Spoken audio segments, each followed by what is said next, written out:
গরমের কারণে অনেক সময় পাঞ্জাবির হাতা ভাঁজ করে রাখি। এখন এই ভাঁজ অবস্থায় নামাজ পড়লে কোনো নিষেধাজ্ঞা আছে কিনা?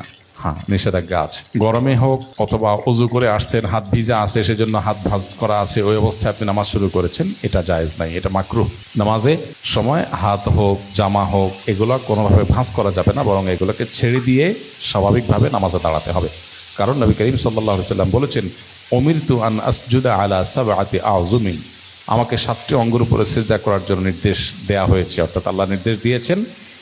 এবং ও আল্লাহ আকুফ সাওবান ওয়ালা শা'রা, আর আমি যেন কোনো কাপড় ভাঁজ না করি, নামাজের মধ্যে চুল ভাঁজ না করি। এই জন্য কাপড় ভাঁজ করে নামাজ পড়া মাকরুহ। আপনি ওযু করে আসছেন, সময় পান নাই, জামাতে দাঁড়ায় গেছেন, তাহলে নামাজরত অবস্থায় যাতে আমলে কাসির না হয় আলতোভাবে ওইটা ঠিক করে নেন।